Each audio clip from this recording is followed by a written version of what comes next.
Assalamualaikum warahmatullahi wabarakatuh. Kali ini aku bakal bahas drama Korea dengan judul Partner for Justice Season 2. Drama ini merupakan kelanjutan dari Partner for Justice Season 1 yang menceritakan tentang kerjasama epik antara seorang dokter forensik bernama Big Bom dengan jaksa wanita yang bernama Jaksa Eun-sol. Season 2 ini diawali dengan Dr. Big Bom yang masih terus melakukan penyelidikan forensik pada kasus Oh Man-sang. Meski pihak forensik telah menutup kasus Oh Man-sang karena telah ditemukannya DNA pada tulang paha saat kecelakaan, tapi Dr. Big Bom terus meragukan kematian Oh Man-sang. Di sebuah restoran, para karyawan sebuah perusahaan sedang mengadakan acara minum bersama. Lalu salah satu dari karyawan itu bernama Kang Arem pergi ke kamar mandi. Saat itu ada karyawan lain yang mengikutinya, yaitu bernama Jin Sang-chul. Ia mengikuti sampai masuk ke kamar mandi wanita. Tak lama setelah itu, Kang Arem berteriak dan keluar dari kamar mandi penuh luka dan pingsan. Semua orang pun melihat hal itu dan menduga Jin Sang-chul adalah pelaku penusukan Kang Arem. Kemudian Jin Sang-chul dibawa ke kejaksaan. Namun saat diinterogasi ia terus menyangkal tuduhan itu. Ia mengatakan bahwa Kang Arem menusuk dirinya sendiri. Kasus ini pun dibawa ke pengadilan. Jaksa yang menangani kasus ini adalah Jaksa Eun-sol. Saat sidang berlangsung, Jaksa Eun-sol menunjukkan beberapa foto Kang Arem di TKP yang penuh dengan luka. Ia juga menunjukkan pisau yang digunakan sebagai alat penusukan. Pisau itu mengandung DNA Jin Sang-chul dan Kang Arem. Namun, pengacara Jin Sang-chul menyangkal semua itu dengan hasil analisis forensik dari Dr. Big Bom. Menurut Dr. Big Bom, luka yang ada di tubuh Kang Arem dilakukan oleh dirinya sendiri. Luka yang dilakukan oleh diri sendiri mempunyai ciri-ciri bentuk lukanya sejajar, lokasi tusukan menghindari bagian vital, dan mudah dijangkau oleh tangan. Bahkan, luka di wajah korban pun dibuat pada area yang mudah ditutupi, seperti pipi, dagu, dan garis rambut pada bagian bawah. Sedangkan, alasan Kang Arem mengalami mati otak kemungkinan karena luka tusukan di paha. Paha adalah bagian tubuh yang dianggap tidak vital bagi sebagian orang. Karena anggapan itu, saat menusuk area paha tanpa sengaja menyebabkan arteri femoralisnya pecah dan menyebabkan mati otak. Pihak kejaksaan sangat geram mendengar kesaksian Dr. Big Bom, namun mereka terus menggali Jin Sang-chul untuk berusaha semaksimal mungkin dalam membantu Kang Arem. Di tempat lain ada dua kurir narkoba yang baru saja keluar dari pelabuhan. Keduanya dijemput dan dibiarkan di dalam kontainer. Namun saat sang bos datang, keduanya telah meninggal dunia. Sang bos pun marah besar karena narkoba yang ia tunggu tidak bisa diambil lagi. Kemudian, salah satu dari mereka memanggil Dr. K dan membedah kedua mayat untuk mengambil kembali narkoba itu. Sayangnya, belum selesai melakukan pembedahan ada polisi yang datang. Semua orang pun kabur, sedangkan kedua mayat yang tertinggal dibawa untuk dilakukan otopsi lebih lanjut oleh Dr. Big Bom bersama rekannya. Kali ini ada dokter baru yang menggantikan Dr. Stella Huang. Dokter itu bernama Dr. Sally. Saat sedang melakukan otopsi, rombongan preman datang dan mengancam nyawa mereka untuk kembali mengambil narkoba di dalam salah satu mayat itu. Dr. Big Bom pun mencoba mengulur waktu sambil terus memikirkan solusinya. Ia segera melakukan pembagian tugas di mana ia bersama Jang Sung-jo melanjutkan otopsi. Han So-yeon dikirim ke TKP dan menyelidiki TKP secara menyeluruh, sedangkan Dr. Sally ditugaskan melakukan analisis zat beracun di ruang yang berbeda. Setelah melakukan otopsi, Dr. Big Bom dipaksa menelan narkoba. Han So-yeon kembali dan menyerahkan foto-foto dari TKP. Lalu Dr. Big Bom mengungkapkan fakta bahwa kedua mayat itu bukan pengkhianat. Di dalam tubuhnya tidak ada narkoba yang mereka cari. Dr. Sally juga selesai melakukan tugasnya. Berdasarkan hal itu, Dr. Big Bom menduga bahwa pelaku sebenarnya adalah orang dengan rambut keriting. Dan di sana hanya ada satu orang dengan rambut keriting. Saat hendak membelah orang itu, Dr. Bigbo memberitahu bahwa kedua mayat di depannya meninggal karena meminum air putih. Jadi, untuk mengetahui siapa yang sebenarnya telah mengambil narkoba cukup memberi air putih saja, maka orang itu bisa meninggal dunia. Mendengar penjelasan itu, satu-satunya orang yang ketakutan untuk meminum air putih adalah sang bos. Ternyata yang memberi air putih kepada kurir narkoba adalah sang bos. Lalu ia mengambil narkoba itu dan menelannya. Tak lama kemudian gedung itu pun padam dan pasukan khusus menyelesaikan kasus itu. Pasukan khusus itu datang karena berhasil mengetahui keadaan dari pesan SOS yang ditinggalkan oleh Han Soyon saat mendatangi TKP. Setelah itu, Dr. Sally memberi emetik untuk mengeluarkan narkoba yang telah ditelan oleh Dr. Big Boom. Di sisi lain, Kang Arem yang mengalami mati otak kini dinyatakan meninggal dunia. Jaksa Ensol memaksa Dr. Big Boom melakukan otopsi agar kasusnya dapat selesai dengan baik. Jaksa Ensol menyaksikan otopsi Kang Arem.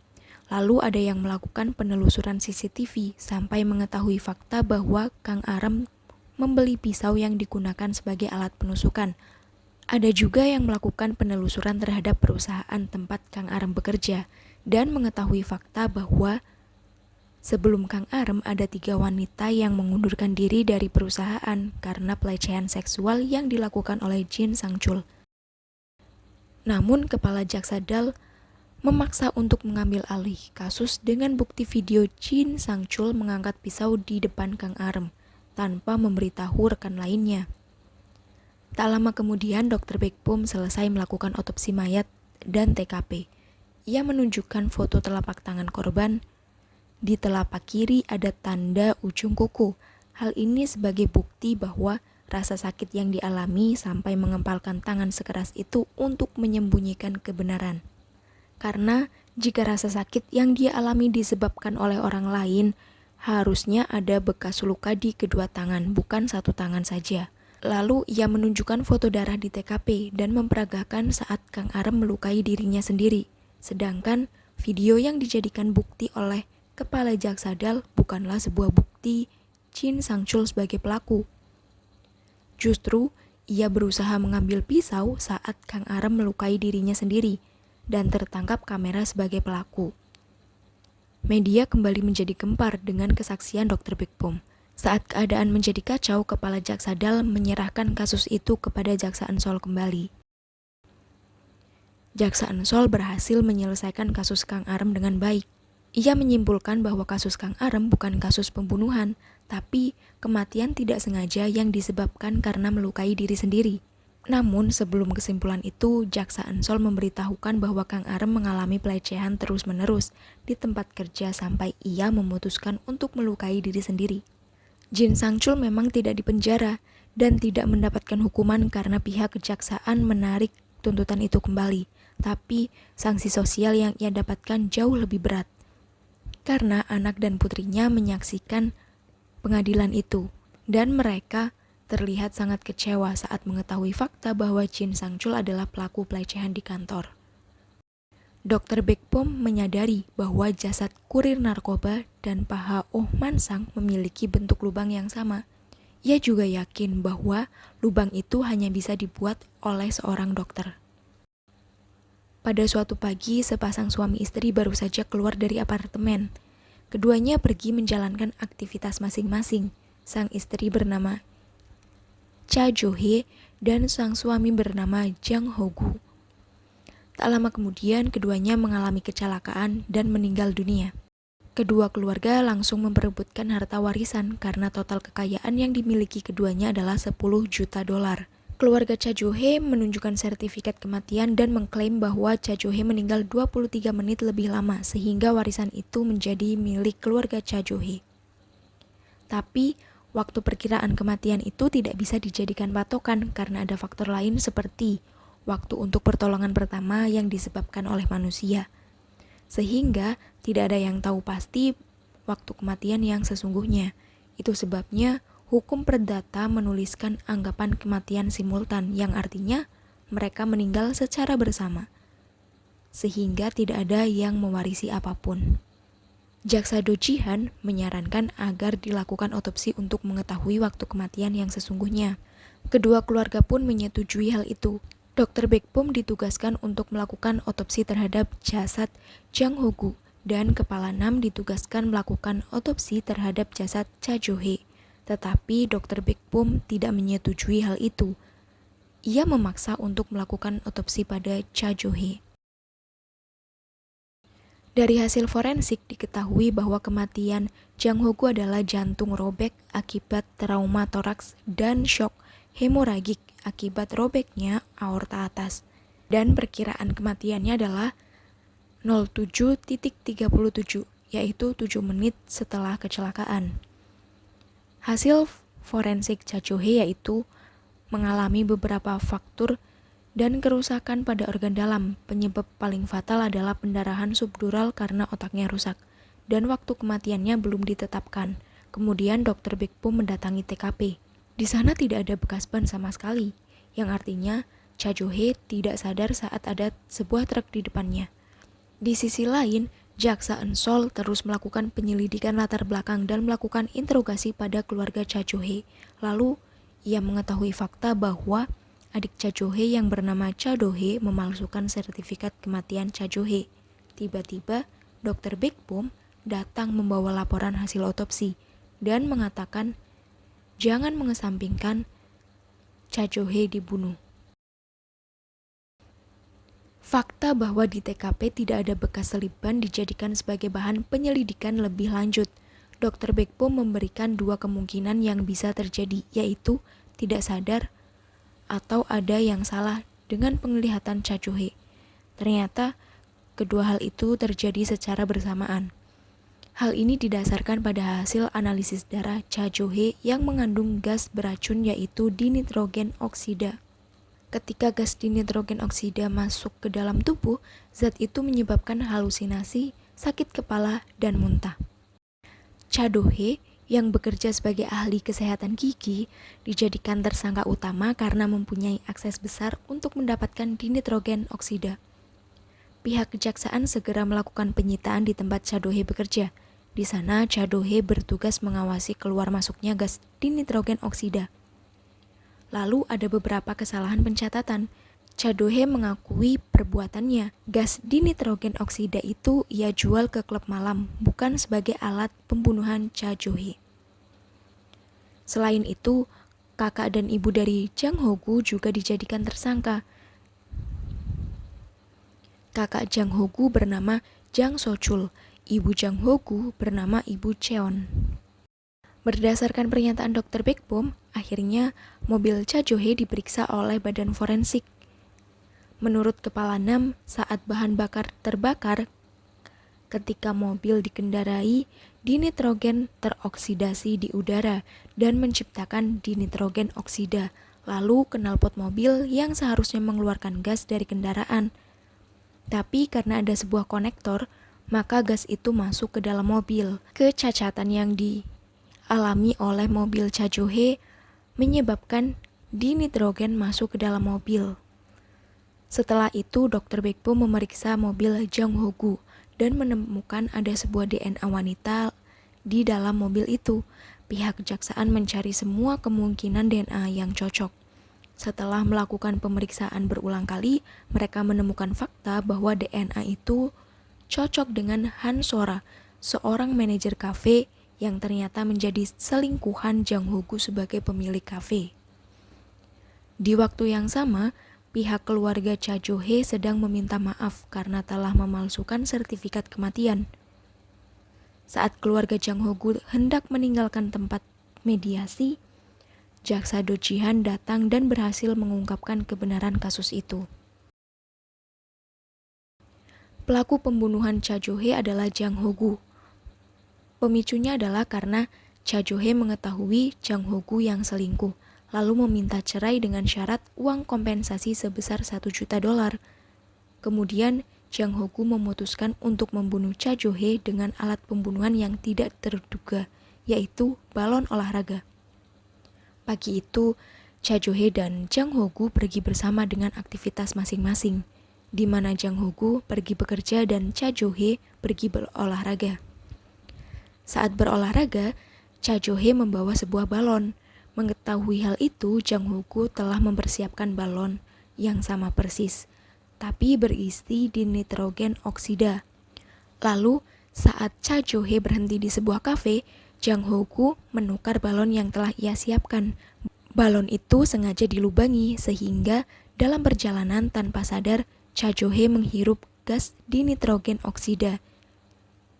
Dan lama-kelamaan ia kehilangan kesadaran sampai mengalami kecelakaan. Setelah itu Jang Ho-gu melanjutkan perjalanannya sendiri. Namun ia merasa cemas dan gelisah. Karena kecemasan itu Jang Ho-gu tidak bisa berkonsentrasi dan mengalami kecelakaan di waktu yang sama. Karena pelaku telah meninggal dunia, maka jaksa menyatakan bahwa kasus itu ditutup.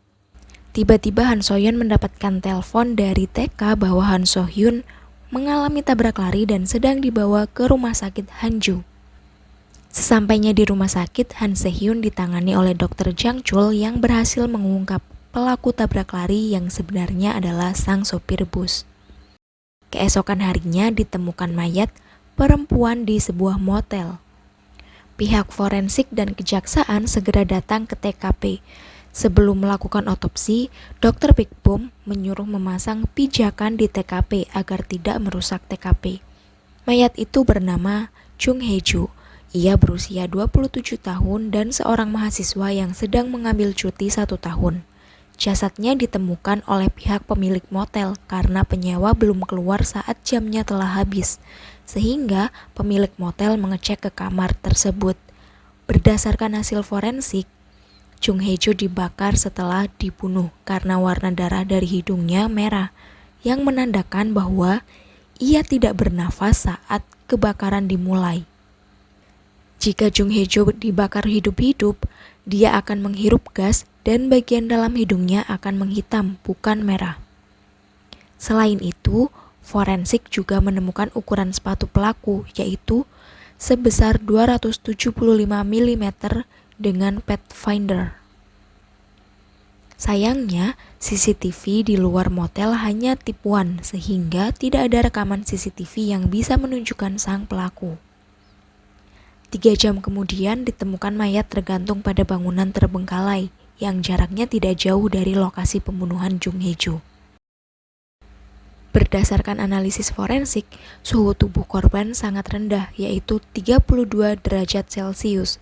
Ada bekas sayatan luka di pergelangan kaki, dan hampir tidak ditemukan rekaman CCTV maupun sidik jari. Hanya ada bekas sepatu yang ukuran dan bentuknya sama dengan kasus Jung Hae-ju. Lalu mereka menemukan kemiripan lain, yaitu memakai stoking merah, mencekik dengan tali kecil, dan mengecat kuku.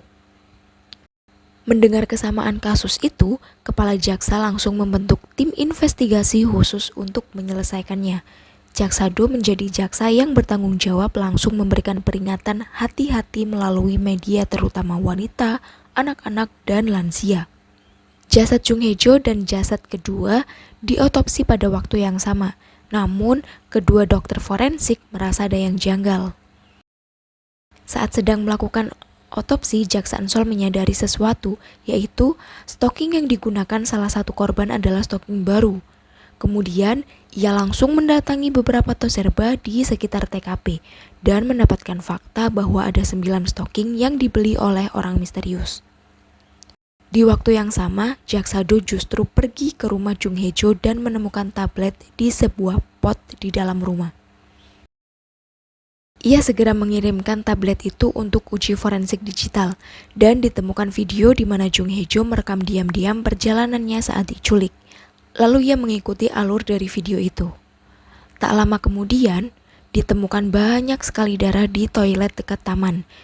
Jaksa Ansol pun segera ke TKP dan membawa darah itu untuk diuji forensik. Beberapa jam kemudian ditemukan kembali kaki mutilasi dengan stoking merah di tempat sampah. Jaksa Ansol sangat marah dan kesal, karena jaksa Do sebagai jaksa yang bertanggung jawab justru tidak ada di lokasi. Dan Dr. Big Boom masih belum menyelesaikan otopsi jasad Jung Hae-ju. Keesokan harinya, media sangat heboh karena terjadi pembunuhan berturut-turut. Jaksa dan polisi dianggap sangat tidak kompeten.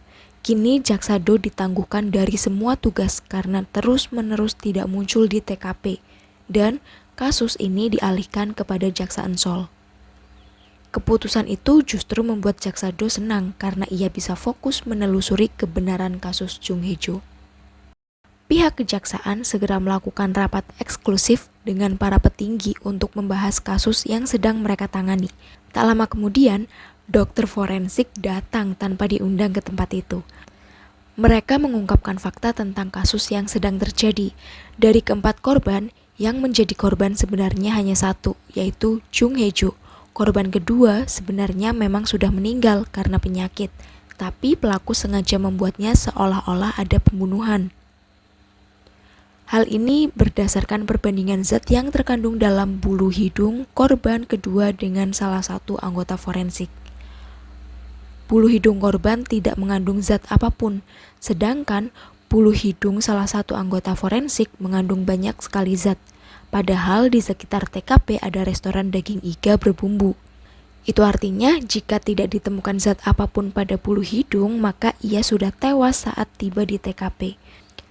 Hal ini diperkuat dengan kemungkinan korban dibawa dalam sebuah koper yang menyebabkan leher korban patah. Lalu korban ketiga dan keempat adalah orang yang sama. Ia adalah orang yang mengidap diabetes dan kakinya diamputasi. Darah yang ada di taman mempunyai DNA yang sama dengan DNA dari kaki mutilasi. Sedangkan pada kaki mutilasi ditemukan zat propofol yang dipakai sebagai obat bius saat operasi dan cefazolin yang digunakan sebagai obat antibiotik yang mencegah infeksi saat amputasi. Jari kelingkingnya kemungkinan telah membusuk sehingga dipotong untuk menyembunyikan hal itu, sehingga satu-satunya korban adalah Jung Hae-jo. Ketua Jaksadal sangat marah mendengar fakta kasus dari Dr. Bekbom, lalu ia menyuruh Jaksa Ansol memberitahu kepada media tentang hal itu. Di sisi lain, Jaksa Do berhasil mendapatkan plat nomor dari penculik Jung Hae-jo. Lalu ia kembali ke kejaksaan dan mulai penyelidikan dari awal bersama Jaksa Ansol. Tak lama kemudian, pihak forensik berhasil melakukan identifikasi pada korban mutilasi. Ia adalah pasien dari Rumah Sakit Hanjo dengan Dr. Jang Chol sebagai penanggung jawabnya. Lalu Jaksa Ansol segera menemui Dr. Jang Chol dan menanyakan bagaimana rumah sakit membuang limbah medis, karena tidak sembarangan orang bisa menemukan limbah medis. Dr. Jang Chol pun menjelaskan bahwa pihak rumah sakit melakukan penyegelan sebelum pembuangan limbah medis. Kemudian setiap harinya akan ada perusahaan yang mengambil limbah tersebut. Jika segel dibuka, akan ada resiko infeksi sekunder. Belum selesai mendapatkan informasi, Jaksa Ansol dipanggil forensik dan harus segera datang. Pihak forensik menemukan sesuatu yang sangat mengejutkan, yaitu ditemukannya DNA Oh Man Sang pada jasad Jung Hae-jo. Fakta ini segera diberitahukan juga kepada Jaksa Do. Jaksa Do segera menugaskan tim sebanyak mungkin menuju dermaga setelah melihat jejak plat mobil yang ia selidiki. Namun, saat penangkapan, yang ada di dalam mobil adalah Cha Woo-suk. Cha Woo-suk mengaku telah membunuh Jung Hae-jo dan menyerahkan senjata pembunuhan yang ia gunakan. Meski demikian, Jaksa Do masih yakin bahwa pelaku sebenarnya adalah Oh Man Sang dan Cha Woo-suk hanyalah kambing hitam. Direktur forensik pun segera mengadakan konferensi pers darurat tentang berita Oh Man Sang yang kemungkinan masih hidup. Ia adalah tersangka utama pembunuhan Jung Hae-jo. Kini ia menjadi buronan di seluruh negeri dan bahkan meminta Interpol mengeluarkan red notice kalau ia kabur ke luar negeri. Pada siang hari, Han So-yeon mengunjungi Dr. Jang Chul yang menangani anaknya saat kecelakaan.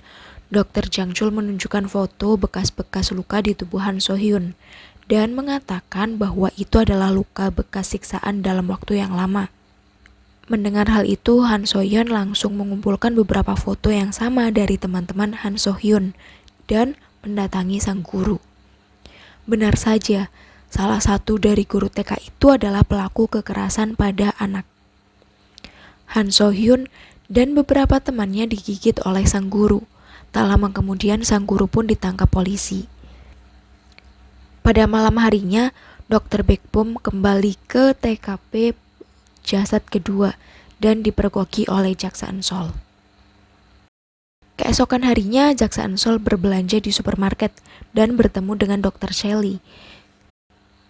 Dr. Shelly mengambil sampel dari setiap madu untuk dilakukan uji makanan. Kemudian, terjadi kesalahpahaman di supermarket itu karena penampilan Dr. Baekbom yang sangat mencurigakan. Ia datang dengan pakaian hitam dan membawa koper. Pakaiannya sama seperti saat malam, jaksa Eun-seol memergokinya datang ke TKP. Dan karena pakaian itulah yang membuat Dr. Baekbom dicurigai oleh satpam supermarket. Jaksa Eun-seol pun mengatakan bahwa Dr. Baekbom adalah dokter forensik yang sedang melakukan uji forensik. Akhirnya Dr. Baekbom pun dibebaskan. Di tempat lain, Oh Man-sang berkeliaran dan ada petugas polisi yang mengenalinya, tapi Oh Man-sang berhasil kabur. Han So-hyun, anak dari Dr. Han So-yeon, ingin sekali sang ibu bisa bersama dengan Dr. Jang Chul. Ia bahkan meminta ibunya agar Dr. Jang Chul datang ke acara ulang tahunnya di hari Sabtu. Dr. Jang Chul menyetujui hal itu. Hari Sabtu pun tiba. Han So-hyun bermain gembira dengan anak-anak lainnya. Namun, tiba-tiba ia menghilang dari pandangan sang ibu. Han So-yeon sangat panik dan langsung mengecek CCTV.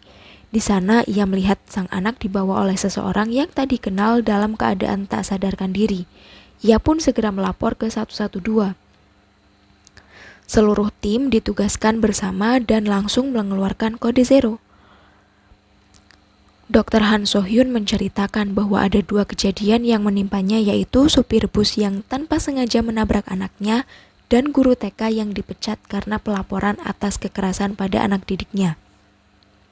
Lalu direktur forensik juga mengingatkan bahwa pekerjaan Dr. Han So-hyun sangat dekat dengan kejahatan. Kemungkinan pelaku juga bisa berasal dari orang-orang yang dendam padanya. Dr. Shelly mengamati gambar dari CCTV yang berhasil mereka dapatkan. Dari gambar itu, ia mengetahui bahwa sang pelaku memberi klorat hidrat karena ada alergi di area mata Han So-hyun. Saat mereka sedang melihat rekaman CCTV, Dr. Han So-hyun mendapatkan panggilan telepon. Seluruh tim langsung melakukan tugasnya masing-masing. Ada yang melakukan analisis suara dan ada yang langsung melacak GPS penelpon. Penculik itu meminta uang $100. Sebagai imbalan itu, Dr. Han So-hyun meminta foto bahwa putrinya masih hidup. Keesokan harinya, Dr. Han So-hyun datang ke lokasi yang telah ditentukan sang penculik. Seluruh tim bersiaga di tempatnya masing-masing. Sayangnya, penculik tiba-tiba mengganti lokasi dan tim yang bertugas kehilangan keberadaan Dr. Han So-hyun. Lalu mereka segera mengejar Dr. Han So-hyun dan melihat ada seorang pengendara motor yang mengambil paksa uang itu dari Dr. Han So-hyun. Tapi orang itu lolos begitu saja dan tanpa sengaja tertabrak mobil saat dalam pelarian. Sang penculik pun segera dibawa ke rumah sakit. Sayangnya penculik itu pun meninggal dunia. Mereka pun belum mengetahui keberadaan Han So-hyun. Pihak forensik memberitahukan bahwa mereka tidak punya banyak waktu karena dari foto yang dikirimkan penculik, ia melihat bahwa ada termostat suhu rendah, yang artinya saat mengalami hipotermia mereka hanya punya waktu 3 jam.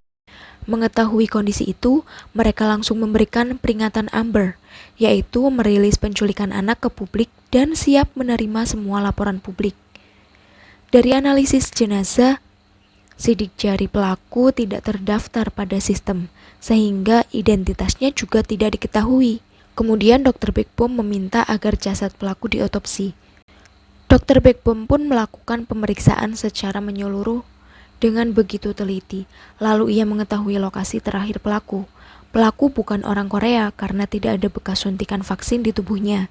Ada cat khusus yang menempel pada sepatu milik pelaku. Cat itu menandakan bahwa pelaku baru saja melewati jalan aspal yang dicat. Jalan yang baru saja dicat ada di Bonggu Chudong. Sayangnya kondisi jasad pelaku rusak karena dokter Jang Chol memberikan dosis mematikan pada saat pelaku mengalami kritis. Kemudian, petugas polisi datang ke rumah sakit Hanzhou untuk mengambil limbah medis sampel darah pelaku. Mendengar limbah medis, Jaksa Ansol teringat tentang pembuangan limbah medis di rumah sakit Hanzhou yang membuat mereka menduga terjadinya pembunuhan karena ditemukan limbah medis bekas amputasi pengidap penyakit diabetes. Sampai saat ini belum ada yang bisa menebak siapa pelaku penculikan Han Se-hyun. Berbeda dengan Jaksa Ketua Dal, ia langsung menduga bahwa sang guru TK adalah pelaku penculikan. Ia bahkan langsung melacak keberadaan sang guru TK dan menyergapnya. Sesampainya di lokasi, ternyata ia salah tangkap. Sang guru TK memang pergi, tetapi bukan karena melarikan diri setelah menculik. Tak lama kemudian, Jaksa Ansol pergi ke sebuah tempat di Bongchudong. Di sana ia menemukan sebuah stempel penipuan real estate. Lalu ia menanyakan kepada Dr. Han So-yeon, apakah ada kasus yang ia tangani tentang penipuan real estate? Ternyata benar, ada satu kasus tentang stempel penipuan real estate yang ditangani oleh Dr. Han So-yeon. Pelaku penipuan itu bernama Kim Jung-ae. Jaksa Ansol langsung menghubungi Jaksa Do dan menuju ke tempat Kim Jung-ae. Kemudian Kim Jung-ae mengaku bahwa ia memerintahkan seseorang untuk menculik anak Dr. Han So-yeon. Ia hanya memerintahkan untuk menculik saja. Jika ada hal lain, itu benar-benar dilakukan atas kehendak sang penculik. Mereka pun kehilangan informasi lagi. Di sisi lain, Dr. Jang Chol mendapatkan pasien dengan luka sama persis dengan pelaku penculikan Han So-yeon. Pasien itu berbisik JS Chromium kepada Dr. Jang Chol sebelum akhirnya meninggal dunia. Dr. Jang Chol langsung menelpon Han So-yeon, tapi tidak diangkat. Karena teringat waktu yang terbatas, Dr. Jang Chol bergegas ke JS Chromium seorang diri dan berhasil menemukan Han So-hyun. Tak lama kemudian, Jaksa Ansol juga berhasil menemukan lokasi penculikan Han So-hyun. Tapi di sana sudah tidak ada Han So-hyun. Mendengar laporan itu, Dr. Baekbom bergegas ke lokasi. Ia melakukan pemeriksaan TKP dengan teliti dan mencoba melakukan simulasi. Di sana, ia menemukan zat yang disterilisasikan, artinya orang yang di sana sebelumnya adalah orang yang menginjakan kaki ke ruang otopsi, dan satu-satunya orang itu adalah Dr. Jang Chol. Dr. Baekbom pun segera menanyakan keberadaan Dr. Jang Chol. Pihak kejaksaan segera menyelidiki tentang Dr. Jang Chol.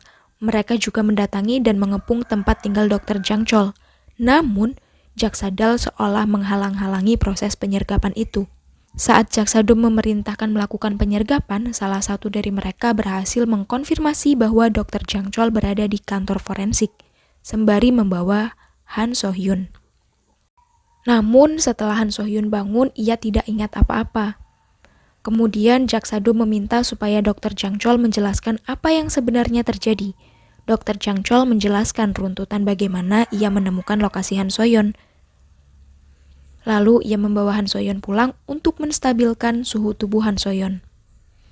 Setelah kejadian itu, Dr. Baekbom meminta seluruh catatan medis yang ditangani oleh Dr. Jang Chol.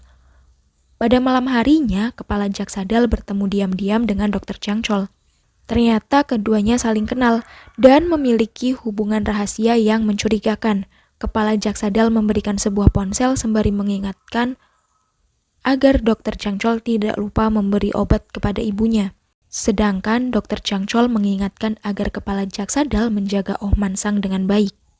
Jaksa Kepala Dal mengetahui sesuatu tentang trauma besar Dr. Jang Chol terhadap ibunya dan memanfaatkan situasi itu untuk mengendalikan psikologis Dr. Jang Chol.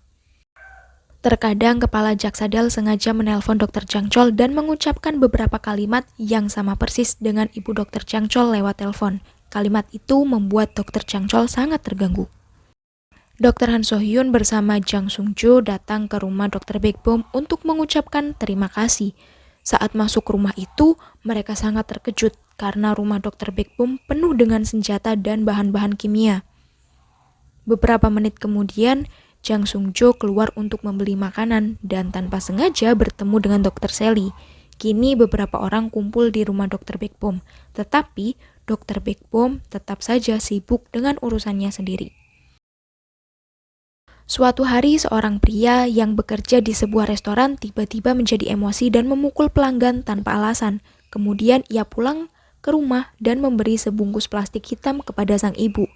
Pria itu bernama Jo Han-so, seorang pria pengidap skizofrenia yang memiliki anak laki-laki bernama Jo Dong-woo. Meski Jo Han-so mengidap kelainan mental, ia tetap menjemput Dong-woo pulang sekolah dengan baik. Lalu keduanya berjualan jagung bersama. Siang itu ada seorang pembeli yang menanyakan kepada Jo Han-so kenapa anaknya tidak cacat. Mendengar hal itu, Jo Han-so naik pitam dan terjadilah pertengkaran di antara keduanya. Tak lama kemudian, petugas polisi datang untuk melerai mereka. Jo Dong-woo menjelaskan situasi keluarganya dan mengenalkan Hwang Bok-sun sebagai pekerja sosial yang mengurus keluarganya. Petugas polisi itu sedang dalam perjalanan karena mendapatkan laporan tentang sebuah apartemen yang tercium bau mayat busuk. Sesampainya di rumah itu, sang polisi menyadari bahwa rumah itu adalah rumah orang yang baru saja ia temui, yaitu Jo Han-so dan Jo Dong-woo. Sang polisi itu pun segera menelpon Hwang Bok-sun sebagai perwakilan dari keluarga itu. Mendengar petugas polisi menelpon Hwang Bok-sun, Jo Han-so langsung pergi melarikan diri. Kemudian, Jo Han-so langsung dimasukkan ke dalam DPO. Pihak forensik pun segera datang ke TKP. Mereka menemukan banyak sekali darah di atas kasur dan botol alkohol yang sangat banyak. Kemudian, mengambil sikat gigi dan pisau yang ada bekas darahnya. Dr. Baekbom terus melakukan pemeriksaan TKP sampai berjalan mengikuti bekas darah dan sampai pada ruang bawah tanah. Hari itu, untuk pertama kalinya asisten Jaksano berada di TKP dan begitu semangat untuk mengungkapkan kasus tersebut di depan reporter. Saat sedang berbicara dengan reporter, tiba-tiba jaksa kepala DAL mengatakan bahwa ia menemukan bukti bahwa Jo Han-so membuang jenazah di kompleks apartemen. Seluruh reporter pun bergegas pindah ke arah jaksa DAL. Pernyataan itu diperkuat dengan kesaksian salah satu warga yang memergoki Jo Han-so sedang mengubur sesuatu pada malam hari. Kepala Jaksa DAL segera memerintahkan Dr. Baekbom melakukan pemeriksaan TKP. Tapi sesampainya di tempat itu, Dr. Baekbom langsung pergi lagi karena ternyata tulang itu adalah tulang hewan, bukan tulang manusia. Para reporter pun menjadi semakin heboh dan menjuluki jaksa kepala DAL dengan jaksa kaki hewan. Pihak forensik masih terus melakukan pemeriksaan pada jasad ibu Jo Han-so yang bernama Ma Gil-ja. Mereka juga memeriksa beberapa barang lain yang dibawa. Di tempat lain, Dr. Baekbom melakukan 2 simulasi mobil van dengan beban berat 50 kg dan beban berat 100 kg. Pada waktu yang sama, pihak kejaksaan dan polisi mengejar mobil Jo Han-so dan melakukan kejar-kejaran dalam waktu yang cukup lama. Sampai akhirnya, Jo Han-so terdesak di ujung jurang dan memilih untuk terjun ke dalam jurang itu.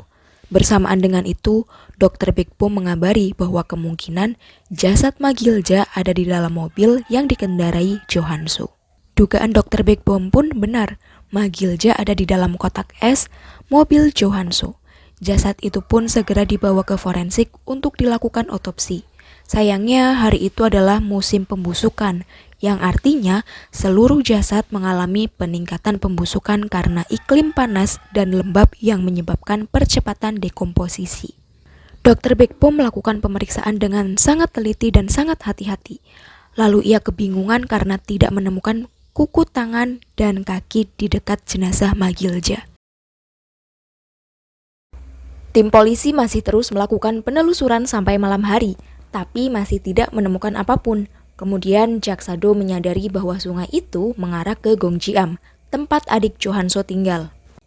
Lalu Jaksa Kepala DAL menyarankan untuk melakukan operasi penyerangan di sana dengan menjadikan Chon Min-ho sebagai umpan. Tak lama kemudian, Jo Han-so benar-benar datang ke tempat adiknya dan berhasil ditangkap. Keesokan harinya, Jo Han-so dibawa ke pengadilan dengan identitas yang masih disembunyikan. Namun, ada seorang reporter yang terus menghasut Jaksa Kepala DAL agar mengungkap identitas Jo Han-so di depan publik. Dengan alasan sebagai pembalasan kepada media karena telah mengolok-ngoloknya dengan sebutan jaksa kaki hewan. Jaksa Kepala DAL pun menyetujui hal itu dan langsung mengadakan rapat komite untuk memutuskan hal tersebut. Sedangkan selama diinterogasi, Jo Han-so hanya meracau tidak jelas. Jo Dong-woo pun datang menemui sang ayah dan bersikeras bahwa ayahnya bukan seorang pembunuh. Lalu ia bercerita kepada jaksa Seol bahwa semenjak tanggal 19 Juni sebenarnya neneknya tidak pernah keluar kamar. Ia juga mencium bau tidak sedap, tapi ia berpura-pura tidak mengetahui apapun. Di tempat lain, Dr. Baekbo melakukan pemeriksaan terhadap mobil Jo Han-so dan menemukan 10 kuku tangan dan kaki yang hilang. Kemudian ia melakukan pemeriksaan pada liver dan tidak menemukan apapun. Pihak kejaksaan mendesak hasil otopsi Ma Gil-ja secepatnya, tapi Dr. Baekbo masih belum menyelesaikan otopsinya. Kemudian rapat komite memutuskan untuk mengungkap identitas Jo Han-so kepada media, dengan tujuan untuk mencegah korban selanjutnya. Dengan berat hati pun, petugas polisi mengungkapkan identitas Jo Han-so di depan media. Setelah mengetahui hasil liver Ma Gil-ja, Dr. Baekbo meminta rekam medis Ma Gil-ja dari 70 tahun yang lalu. Dr. Baekbo memeriksa catatan medis Ma Gil-ja dan melakukan pemeriksaan berulang kali untuk memastikan hasil otopsinya. Di waktu yang sama, Direktur Jaksa No merasa sangat bahagia sekali karena berhasil menangkap Jo Han-so. Ia juga memerintahkan agar kasus itu dialihkan kepada Jaksa Kepala Dal. Di tengah kebahagiaan itu, Direktur Forensik memberitahu kabar yang benar-benar berbanding terbalik dengan apa yang telah diungkapkan pihak kejaksaan kepada media. Dan hasil itu akan ia umumkan melalui konferensi pers karena identitas Jo Han-so telah diketahui oleh publik. Kemudian, Dr. Baekbo bersama Dr. Sally menjelaskan hasil otopsinya secara mendetail. Luka tusuk yang ada pada tubuh Ma Gil-ja bukanlah penyebab kematian, tapi bekas operasi yang pecah dalam pembusukannya. 5 luka di perutnya bukanlah tusukan fatal yang terjadi sebelum Ma Gil-ja meninggal. Hal ini dibuktikan dengan liver yang tidak ada kerusakan sama sekali. Luka itu terbentuk karena jasadnya membusuk. Ia juga menunjukkan 10 kuku tangan dan kaki yang dibungkus baik oleh Jo Han-so. Dr. Baekbo mengatakan bahwa ia tidak menemukan hal yang mencurigakan dari Jo Han-so. Ia justru melihat bahwa Jo Han-so sangat menyayangi ibunya. Saat ibunya meninggal, jenazah itu akan membusuk. Lalu Jo Han-so mengeluarkan gas dari jasad ibunya yang membusuk itu. Kemudian ia membersihkan dan menyeka jasad ibunya dengan soju. Ia juga menyimpan kuku tangan dan kaki sang ibu dengan sangat baik. Hal ini adalah cara seorang anak biasanya merawat orang tua mereka yang sakit. Kini media kembali dibuat heboh karena pelaporan kejaksaan yang salah. Pihak kejaksaan pun harus bertanggung jawab dengan laporan yang telah mereka keluarkan. Beberapa hari kemudian adik Jo Han-so mendatangi asuransi untuk mengambil uang ibunya. Tapi pihak asuransi mengatakan bahwa uang tunjangan sebesar $870 telah diambil oleh Hwang Bong-suk. Karena ia adalah pengurus keluarga Ma Gil-ja. Mendengar hal itu, ia pun terkejut dan melaporkan Hwang Bong-suk ke pengadilan. Hal ini diperkuat dengan bukti catatan pengeluaran Ma Gil-ja di buku catatan yang setiap bulannya hanya $200. Lalu Jo Dong-woo juga menambahkan bahwa di hari itu Hwang Bong-suk bertengkar dengan sang nenek. Keduanya bertengkar cukup lama. Ma Gil-ja tidak terima karena Hwang Bong-suk juga mengambil uang hasil jualan Jo Han-so dan Jo Dong-woo. Mendengar ucapan itu, Hwang Bong-suk marah dan melempar semua uang koin kepada Ma Gil-ja. Akhirnya Hwang Bong-suk ditangkap atas kasus penipuan dengan bukti penarikan uang Ma Gil-ja pada sebuah mesin ATM di tanggal 25 Juni, yaitu beberapa hari setelah Ma Gil-ja meninggal. Setelah kasus selesai, kini Jo Han-so dan Jo Dong-woo tinggal bersama adiknya. Ternyata Jo Han-so memiliki kenangan dengan sang ibu, di mana sebelum sang ibu meninggal, hari itu Ma Gil-ja berpesan bahwa saat ia meninggal nanti tidak perlu bilang siapa-siapa. Ia bisa membuang jasad ibunya dimanapun agar Jo Han-so bisa terus mendapatkan tunjangan dari pemerintah. Keesokan harinya, Dr. Han So-yeon dan anaknya melakukan tamasya bersama Dr. Jang Chol. Di sana, Han So-hyun menunjukkan sebuah gambar kamar kosong kepada Dr. Jang Chol. Lalu, Dr. Jang Chol sangat terkejut melihat gambar itu dan langsung berpamitan pulang. Sesampainya di rumah, ia terus mencari ibunya. Lalu baru sadar bahwa ibunya telah meninggal beberapa tahun yang lalu. Menyadari fakta itu, Dr. Jang Chol sangat kacau. Kemudian ia mencari sebuah buku dan melihat gambar-gambar kasus pembunuhan dari buku itu. Ternyata, Dr. Jang Chol memiliki kepribadian ganda yang sangat berbahaya semenjak kematian ibunya. Hal ini diketahui oleh jaksa kepala Dal yang menangani kasus saat itu. Dan situasi yang terjadi justru dimanfaatkan oleh jaksa kepala Dal. Di lain hari, Park Yong-soo yang pernah membantu jaksa Do didatangi oleh salah satu pegawai dari firma grup Sung Jin yang bernama Pak Yo. Ia berusaha menyuap Park Yong-soo, tapi tawaran itu langsung ditolak tegas. Di tempat lain, jaksa kepala Dal menemui Dr. K dan memberikan tugas untuk membunuh Park Yong-soo dengan imbalan akan diberitahu alamat ayah kandungnya. Di kantor forensik, Dr. Big Boom membaca semua laporan medis yang ditangani oleh Dr. Jang Chol. Ia meneliti semua laporan itu dengan sangat seksama. Lalu, ia melihat foto pelaku pembunuhan berantai yang membeli stocking di supermarket. Di sana, ia melihat bahwa adanya angiokeratoma, yaitu bintik-bintik kecil berwarna merah tua hingga ungu atau hitam yang muncul di kulit karena penyakit Fabry. Tak lama kemudian, Dr. Jang Chol datang ke ruangannya karena malam itu ia diundang makan bersama Dr. Han Soyeon di kantor forensik. Di sana, Dr. Jang Chol menyinggung bahwa Dr. Baekbom mempunyai banyak sekali buku, tapi ia tidak mempunyai satu buku pun tentang pengobatan ular. Saat sedang makan bersama, Dr. Baekbom menanyakan apakah mungkin jika pengidap angiokeratoma bisa muncul lalu menghilang begitu saja. Dr. Jang Chol mengatakan bahwa hal itu adalah mustahil. Tapi Dr. Baekbom langsung menimpali bahwa hal itu mungkin saja jika ia mengidap gangguan identitas disosiatif.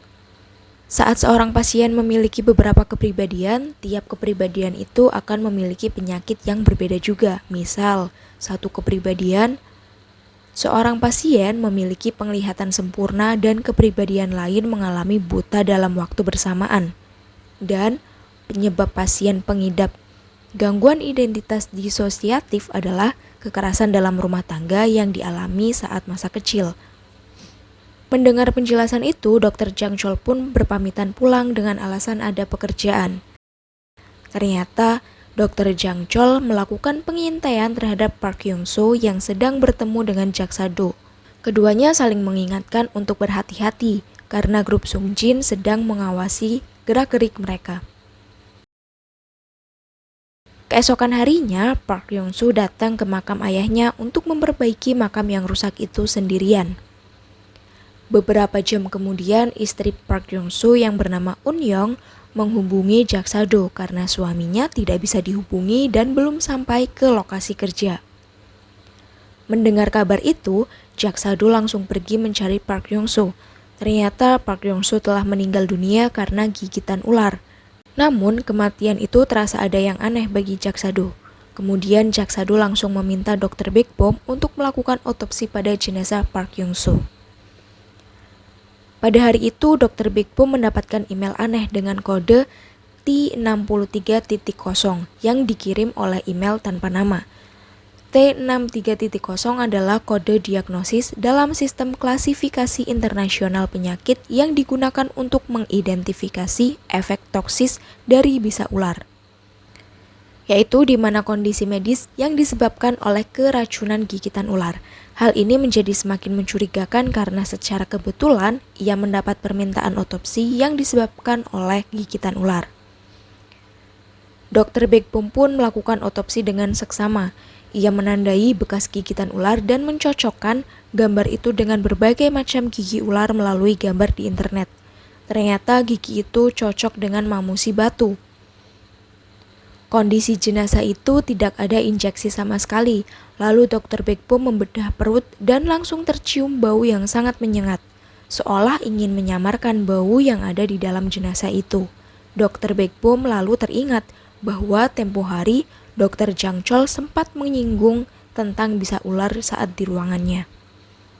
Sikap Jaksa Do yang terus melakukan penyelidikan pada kasus kematian Park Yong-soo membuat grup Sung Jin berusaha membuat kekacauan di mana-mana agar tidak ada yang menyelidiki kematian Park Yong-soo. Ia sengaja memberikan banyak kasus kepada kejaksaan dan forensik. Jaksa Do juga diberikan banyak kasus, tapi hal itu langsung ditolak oleh Jaksa Do karena ia memilih untuk fokus menyelidiki kasus Park Yong-soo. Selain itu, media juga disibukkan dengan kasus narkoba selebritas, di mana sang pelapor bernama An Ji-hye. Ia menceritakan apa yang terjadi padanya secara mendetail kepada Jaksaan Seoul. Lalu pelakunya bernama Kang Jun-soo. Hari itu ia datang sukarela ke kejaksaan. Hal ini benar-benar menarik perhatian publik. Saat keduanya diinterogasi, pernyataannya saling bertentangan. An Ji-hye merasa apa yang diungkapkan oleh Kang Jun-soo adalah kebohongan, tapi ia tidak mempunyai bukti apapun. Bahkan, Kang Jun-soo telah menyiapkan bukti rekaman CCTV di mana An Ji-hye berjalan bersamanya dengan tersenyum dan tanpa paksaan. Kini, hasil analisis forensik menjadi penentu kebenaran kasus itu. Namun, saat melakukan penelitian secara menyeluruh berulang kali, Dr. Sally tidak menemukan apapun yang artinya kebenaran itu berpihak pada Kang Jun-soo. Sementara itu, hasil forensik penyebab kematian Park Yong-soo murni dari gigitan ular dan ditemukan kandungan alkohol di dalam tubuhnya. Namun, Jaksa Do bersikeras bahwa Park Yong-soo mustahil minum alkohol dan meminta Dr. Baekbom melakukan otopsi berulang kali dengan lebih teliti. Dr. Baekbom juga merasakan kejanggalan yang sama dan mengungkapkan kecurigaannya terhadap Dr. Jang Chol.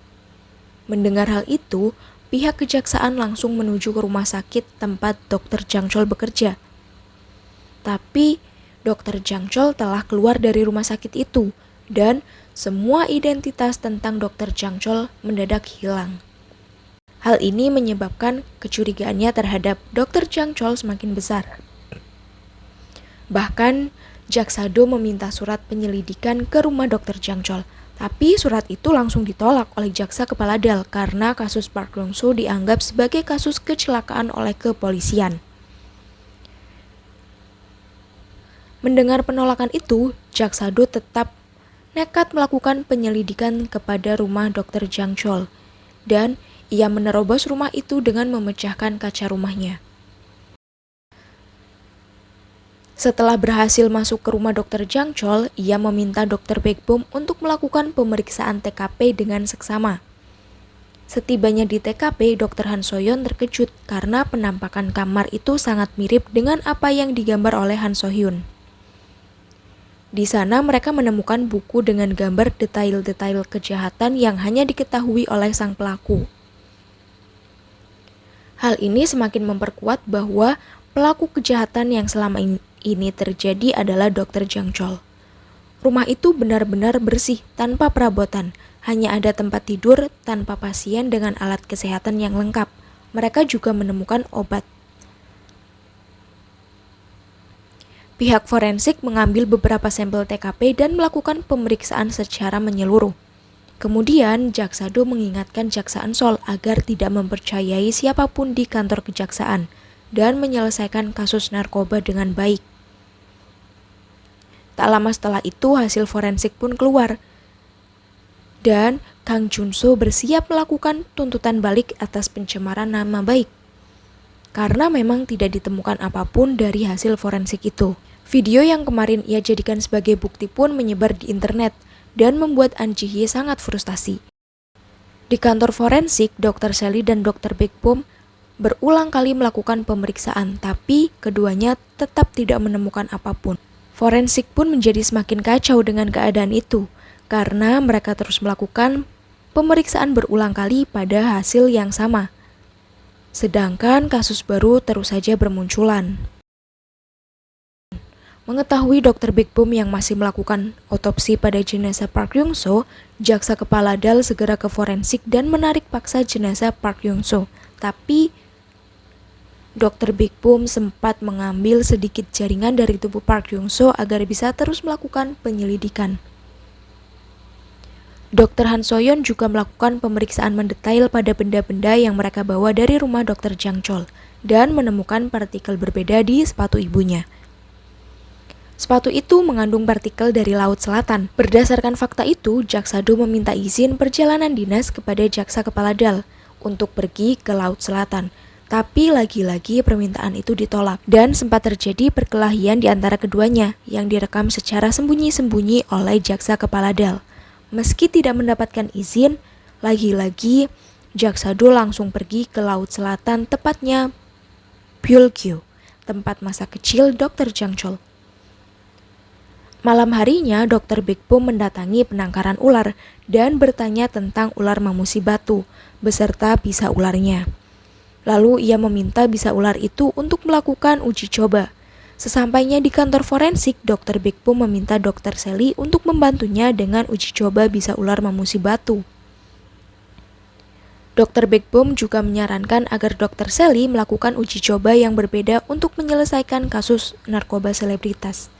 Dengan saran itu, Dr. Sally berhasil menyelesaikan kasus An Ji-hye.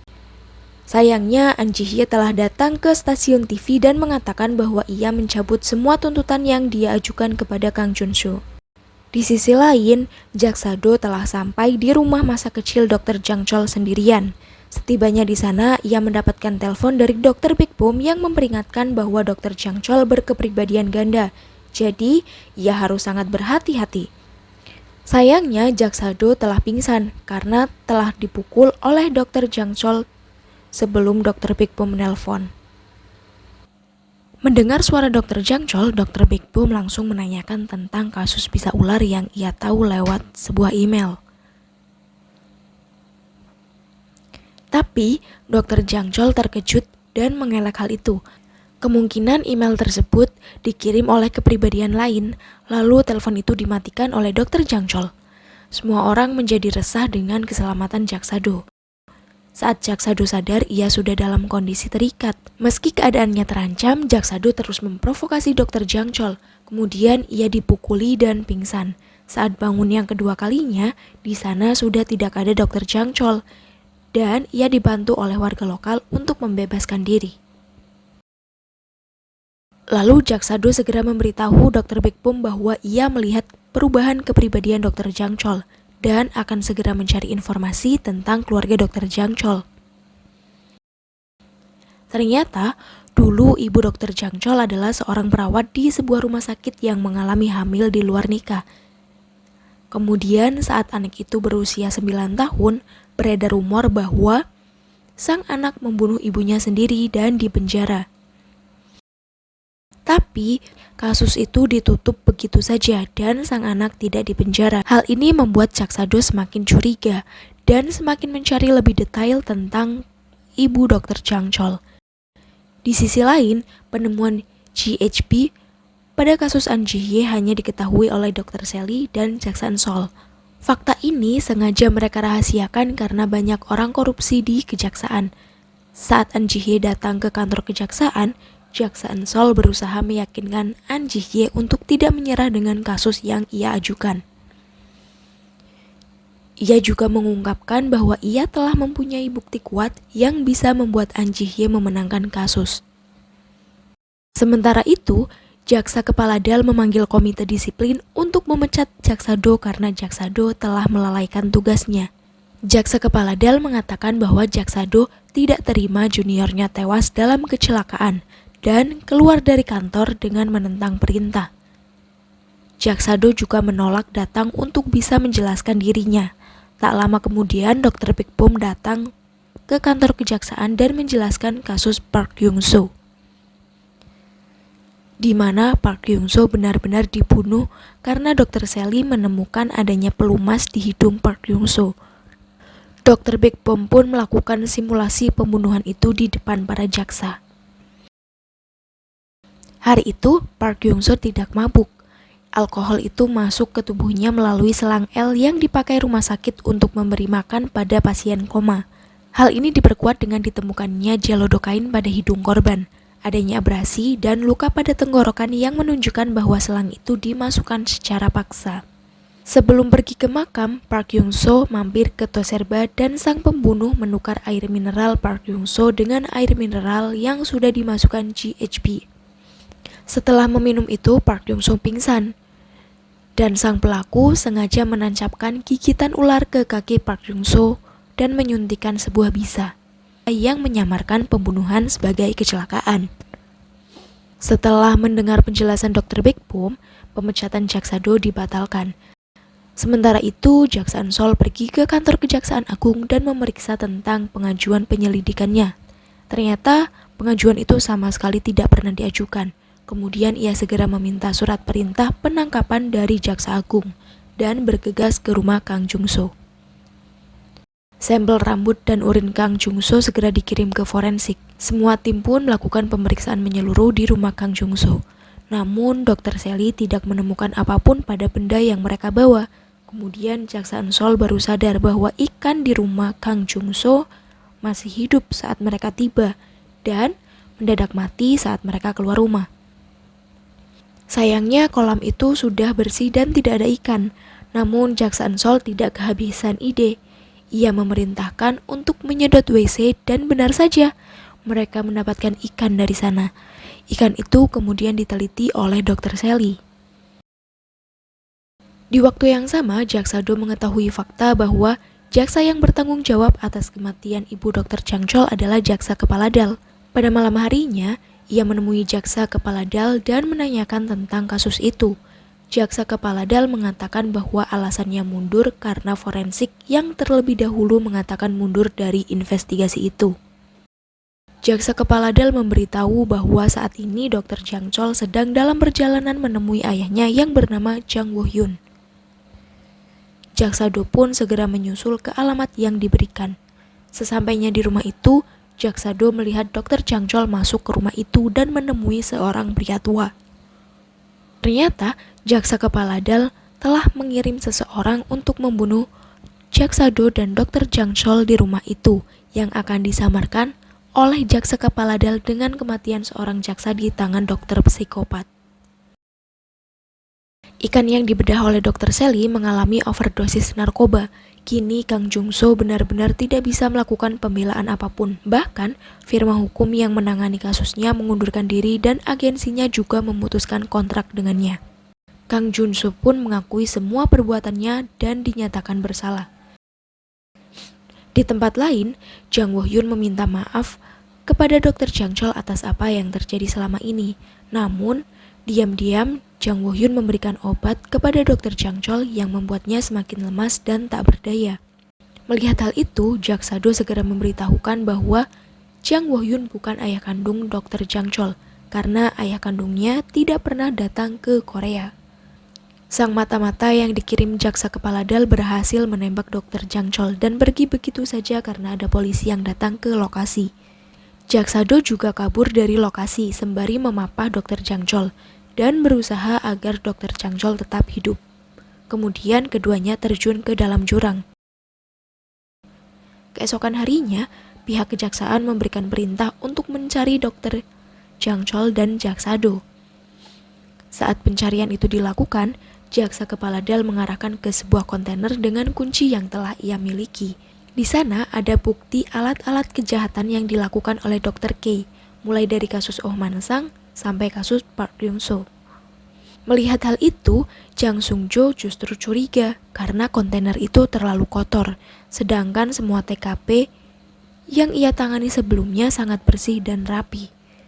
Setelah itu, jaksa kepala DAL langsung mengumumkan kematian Jaksa Do saat sedang melaksanakan misi penangkapan Dr. K.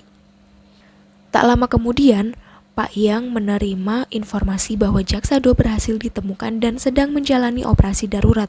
Informasi itu sengaja disembunyikan dari semua orang. Lalu, Pak Yang mengirim peluru yang ada di kaki Jaksa Do kepada Dr. Baekbom. Sementara itu, dari kasus narkoba Kang Jung-soo, pihak polisi mendapatkan informasi tentang lokasi pengedar narkoba. Pihak polisi pun melakukan penyamaran dan berhasil menemukan tempat persembunyian mereka yang ternyata ada di kamar sebuah hotel. Kamar itu mereka jadikan lab sabu-sabu.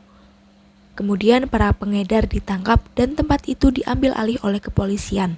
untuk menangkap pengguna narkoba lainnya. Tak lama kemudian mereka mendapatkan pembeli dan segera melakukan penyamaran berikutnya. Ternyata pembeli narkoba itu adalah Oh Man Sang. Oh Man Sang pun berhasil ditangkap dan diinterogasi oleh Jaksan Sol. Jaksan Sol menginterogasi Oh Man Sang dengan berbagai kasus dan meminta menyebutkan orang yang mengenalkannya pada Dr. K. Tak lama setelah penangkapan itu, ayah Oh Man Sang membuat konferensi pers bahwa Oh Man Sang bukan anaknya lagi. Hal ini diberitahukan kepada Oh Man Sang. Kemudian Oh Man Sang mau mengakui semua tuduhan yang diarahkan kepadanya. Ia juga memberitahu bahwa yang mengenalkannya kepada Dr. K adalah jaksa kepala Dal. Di tempat lain, jaksa kepala Dal menjelaskan kasus kematian Ibu Dr. Chang Chol di stasiun TV. Ia mengatakan bahwa saat itu Dr. Chang Chol dibebaskan karena petugas forensik yang menyatakan bahwa penyebab kematian Ibu Dr. Chang Chol tidak diketahui. Meski banyak bukti tidak langsung di TKP, tapi petugas forensik itu tidak mau mempertimbangkannya. Petugas forensik itu adalah direktur forensik saat ini. Mendengar pengakuan itu, Dr. Bekbom membaca laporan otopsi kematian Ibu Dr. Chang Chol dan melakukan pemeriksaan ulang melalui foto-foto pada kasus itu. Dr. Bekbom juga melakukan simulasi dan membuktikan bahwa direkturnya tidak bersalah. Ibu Dr. Chang Chol tidak dibunuh oleh Dr. Chang Chol, tetapi ia bunuh diri dengan simpul yang ia buat sendiri. Kemudian kantor kejaksaan mengumumkan kematian Dr. Chang Chol dan menutup kasusnya. Lalu, Jaksa Do menemui jaksa kepala Dal dan memberikan surat pengunduran dirinya. Beberapa hari kemudian, jaksa kepala Dal mendapatkan penghargaan jaksa teladan. Jaksaan Sol mendapatkan tawaran dari kantor Kejaksaan Agung, tapi ia menolak tawaran itu dan memilih untuk tetap berada di kantor kejaksaan yang sekarang. Jaksa Do memberitahu kepada Dr. Bekbom bahwa Dr. Chang Chol tidak pernah membunuh siapapun. Bahkan, pada saat tinggal menyuntikkan bisa ular ke tubuh Park Yung-soo, Dr. Chang Chol memilih kabur, dan kematian Park Yung-soo disebabkan oleh jaksa kepala Dal yang menyuntikkan bisa ular ke kaki Park Yung-soo.